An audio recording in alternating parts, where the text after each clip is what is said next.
theater with the American pianist and composer Fred Hersch, one of the great stars of this edition of the Padova Jazz Festival 2021. Welcome to Padova and to Padova Jazz Festival and to the radio broadcast Il Jazzofono. And thank you for accepting our invitation for this interview. Thank you. My pleasure. For every jazz fans, especially Italian fans, the collaboration between you and Enrico Rava is a very special occasion, an important event. Did you already know each other, or did you meet in the occasion of this occasion for the first time? We played 3 concerts in the summer at Perugia, Umbria, and Pescara, and somewhere else I'm forgetting. Okay. And then Enrico took some time off, and then we met the weekend before last in Lugano, and we recorded for ECM, which went, I think, very well. And then we played in Castel Fiorentino a couple of nights ago, and then this is the last concert, and I go back to New York tomorrow. Oh, okay. But I'm getting the feeling that this is going to be a long partnership. I mean, it's really very simpatico, and he is a great master, and we have a lot of fun together. E adesso purtroppo sono gli unici 2 pezzi che conosciamo, per cui vi salutiamo, arrivederci.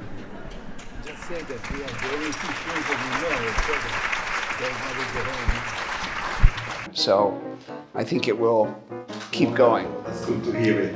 Your meeting starts from the project of this album that you have recorded already, I guess, for ECM. And I would like to ask you, how did the choice of the music which will be included in the album come about? And if there's a work of choice and preparation before it, well, how does this project take shape? Yeah. Well, when we played our first concert in Pescara, we had a short rehearsal, and I had sent him a few tunes of mine that I thought he would like, and so he learned one of them for the occasion, and we just kind of made a list of things that we like to play and that we know. I think for this kind of project, as I say, we don't want to make it a science project. We want it to be easy, and in a way, it doesn't matter what we play, it's how we play it. So when we went to the studio, we knew that we were going to do 1 piece of his, or 2, and 1 or 2 of mine, and then the rest just kind of happened. You know, we played some things that we had been playing. There was 1 thing that we never played before.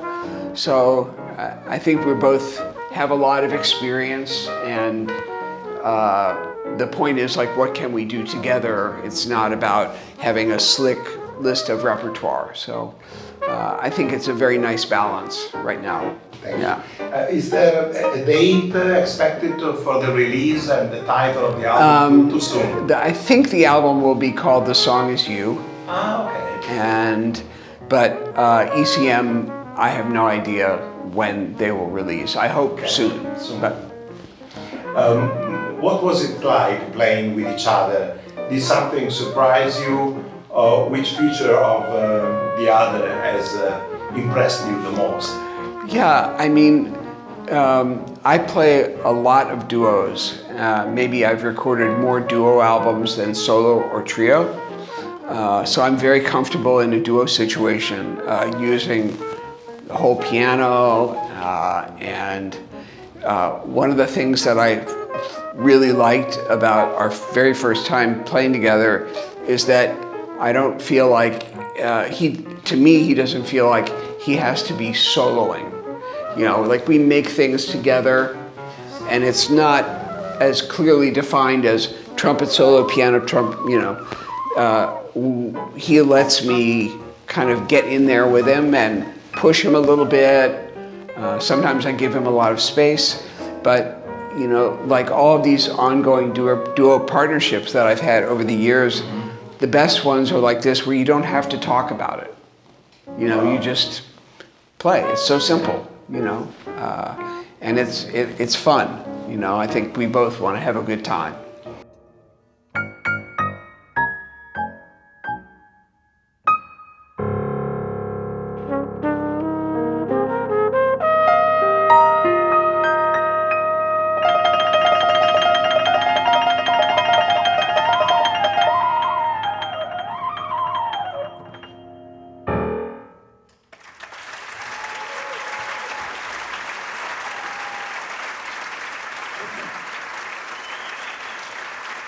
Wonderful, thank Yeah. you. I would like to ask you a thought for young people who play, study jazz. These almost 2 years have been difficult for them. Right. And I would like you to spend a word of encouragement to them who are so important in the future of jazz. To give them an image of you in your 20s or at the beginning of your career, about your enthusiasm or your fears, if you have. Sure.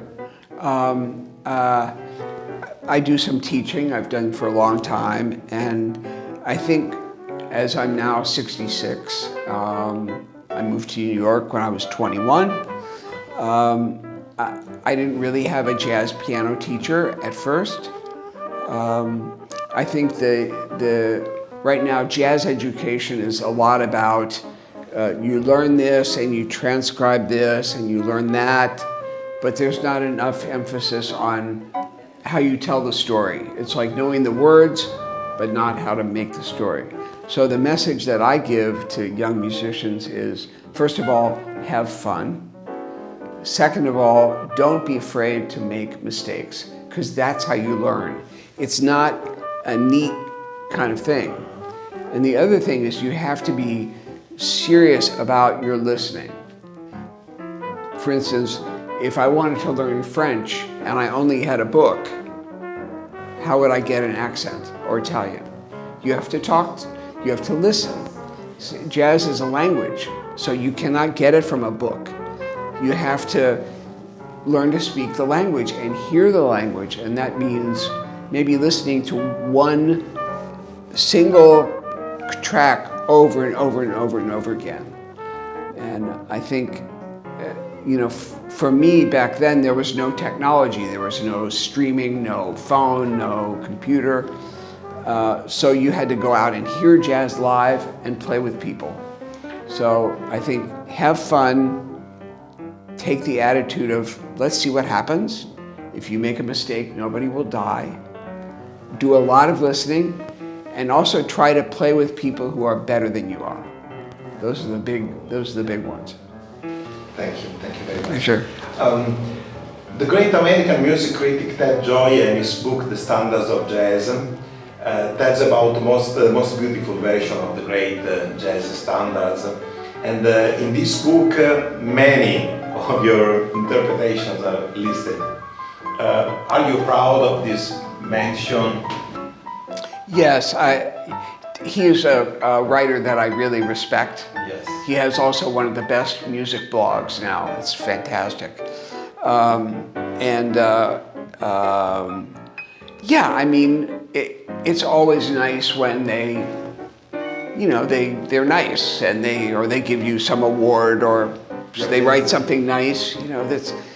But to me, what's important is I do a concert or make a recording, how I feel afterwards. If I feel like, you know, I really created something special, then if they like it, they don't.